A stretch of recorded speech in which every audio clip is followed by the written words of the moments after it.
challenge is called the if function. Create a function called if.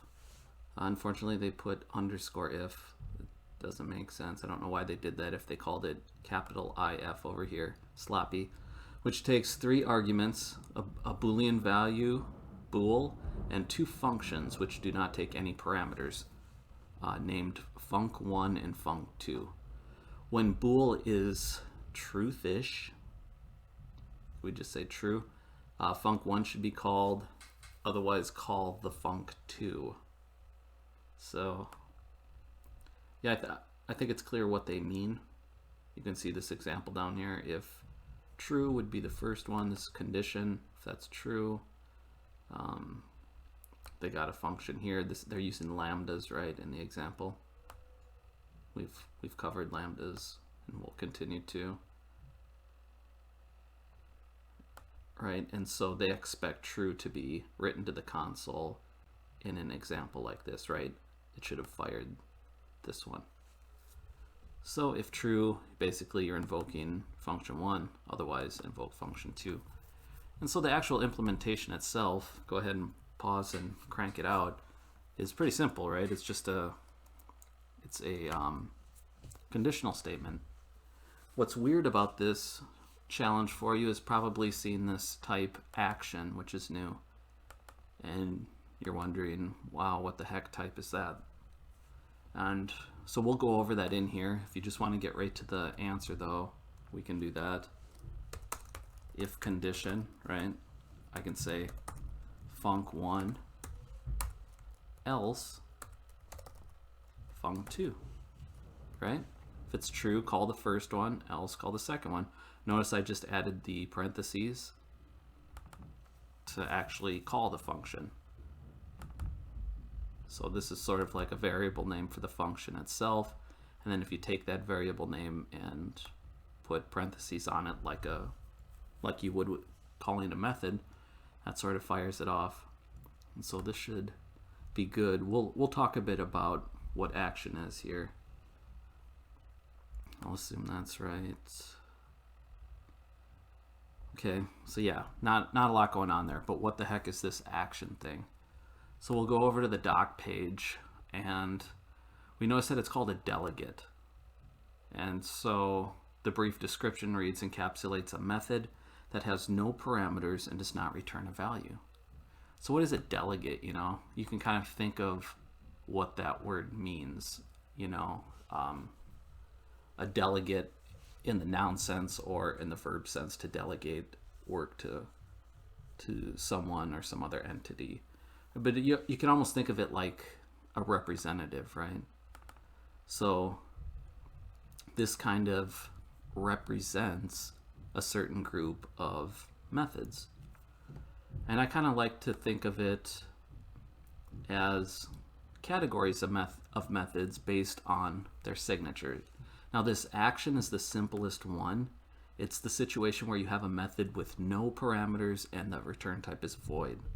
So, but you can imagine we have many other kinds of methods, right? Infinite possibilities where you have, you know, maybe you return an integer and you have 2 booleans, a string, an object array, and then 3 more strings as parameters, you know? So you can have all these different scenarios. And if you'll notice these generic types, that's precisely what you're getting. The action implies that the return type is always void, but these T1, T2, you know, imagine a method that takes 2 parameters, and then imagine a method that takes 3 parameters, 4, and I think these go up into the 20s. It's ridiculous. Like I said, you never want, I can't imagine making a method with that many arguments, but they've got you covered if you want to, or if you feel like you need to. I wouldn't do that, wouldn't recommend it.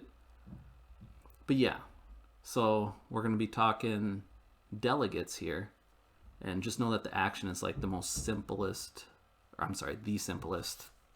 type. No parameters, return void, just like this statement here. Any method that you make that matches this can be called an action. Nothing in the no parameters, returns void. And so you're probably wondering, well, what if my method returns a boolean? you know, and they got this more generalized func one where it's the same kind of thing going on, but the last entry in this list of generic parameters is the type of what you're returning. So you would make that one say int. If you didn't take any parameters and returned an int, you could say func of int. And then again, you're covered if you had, you know, a bool and a string parameter, or a bool int, you know, same kind of idea going on. But yeah, these kind of represent functions in the sense of considering them by their method signature. And so we've talked a little bit about that, right? What is a method signature? Void method 1. The signature is the parameter list and the return type. So we've talked previously about overloading methods. Normally I couldn't do this, right? Because I'd get an error saying, you know, this is the same thing. You know, how would, imagine yourself again in the position of the compiler, like how do you make sense of this? Which one do you mean when you say method 1? Which one of these am I supposed to call? I can't tell. And so we do know though that you can overload one, and this is perfectly fine, right? That way when you're writing code and you say method 1, if it's has empty parameters, you know to call this one. If it's passed with a number value, you know to call this one. So that's fine, that's overloading. And overloading is multiple versions of the same method name, but with different parameter lists, right? See how they're different? And so when we talk about a method signature, consider the parameter list and the return type. We don't really care what the variable names are, but we just care about whatever types are in there, you know?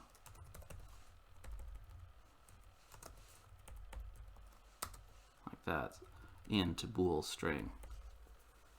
So yeah, you can categorize methods based on that. You know what I mean? And that's kind of what these delegates, it's a way that you can think about that. Any method that matches the delegate can be used. So in this case, we had, we're using actions, and we read that they take void and return void, or take no parameters and return void. So if you look below at the methods that I made, only one would be allowed here, right? Which one? It'd be method 1. Matches return type, matches parameters. So I could call this if method with method 1, but if I tried it with method, this version of method 1, if I tried it method 1 with parameters, you're going to have trouble. And maybe I shouldn't use overloads anymore to illustrate this point, so I don't have to say method 1 for both cases. Let's go on to method 2. We'll just say this one. Something like this. And please, I'm just ignoring the method bodies for now. They're not really relevant. You don't care. But method 2, no dice. It would not work right because it takes an integer.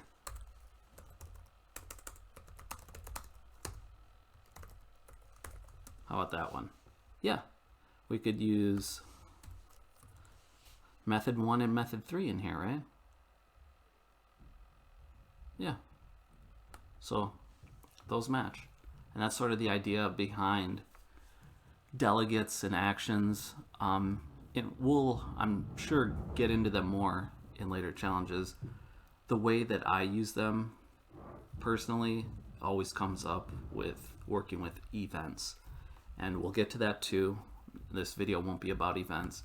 But you can imagine event-driven programming where normally what we see is lines sort of executing sequentially, right? Some method. And you kind of start at the top and go down and do all these methods and branch around like that.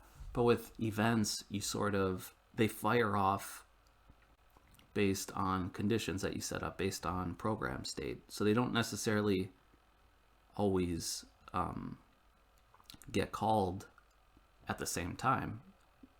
You could run a program one time and maybe it fires off in the first minute, and a second run where parameters are different, maybe it fires off 5 minutes later.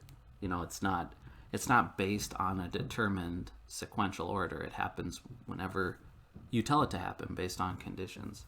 And so these actions and delegates are very useful in that case, and that's how I always use them, or at least the lion's share of my usage. So yeah, that's sort of action. You can imagine, like, if you had a game where maybe you wanted to keep track of a high score, right? And you want to do something whenever a high score is broken. And so you could have an event for that, like call your event high score, new high score event, or something like that. And so you've got logic that's watching the player rack up points. You know what the previous high score was. You finally detect, hey, the player they exceeded that previous value. And so you say, okay, fire off that event in your class. And the deal with events is that other pieces of code can subscribe to them. And so when you invoke your event, those other methods that were subscribed, that were registered, automatically get called. And it can do that because the parameter lists match. Maybe in the case of a new high score, there were methods that took an integer value, right, representing the new score. And so anything with this type, void integer, could be called. And so maybe you have one area of your program that needs to know a new high score because it saves it, you know, to your achievements or some leaderboard. And then maybe you have some other part of your program that deals with the presentation that needs to play a celebration whenever the player beats a score. Maybe it flashes the numbers in red. And you can imagine all these other different things that you might do. They're completely unrelated in separate parts of the program, being controlled by software that's focused on its own tasks. And so that's very handy, right? All these different areas, you know, they don't need to know about each other. They can just subscribe to this event and then sort of be notified of what's going on. And so yeah, you kind of set that up when you make your event, specify the types, and then people can register for it. So yeah, that's a brief talk about actions in the more generalized func. When you need to return a result, the actions are really nice when you're just dealing with all voids or maybe parameters returning void. But yeah, I think that's about enough for this video. Think about it as general method categories where you're considering methods based on their signatures. That's probably the best way I can say to think about it. And just press that I believe button for now. Please just trust me that they're very useful and that we'll get into more work where we see some of their value. And I guess I'll leave it at that for now. I'll go ahead and collect my honor points. You should too if you haven't.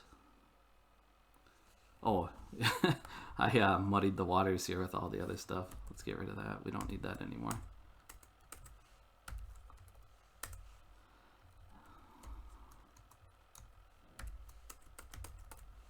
This is all you need. Oh, and one other thing while we're talking about conditional statements. Don't be this guy or gal that does this. Or even when you don't have an else statement, where you smash your if statements together where it looks like it'd be an if and then an else if. Don't do that. Always space them out. All right, end mini rant. Put that back in. And that should be enough. That was our original. Okay, looks good. I'll submit those.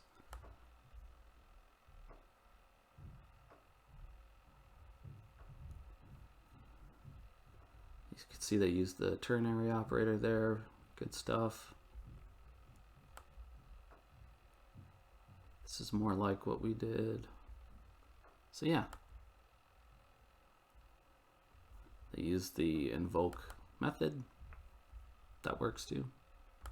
So yeah, feel free to read up on those actions.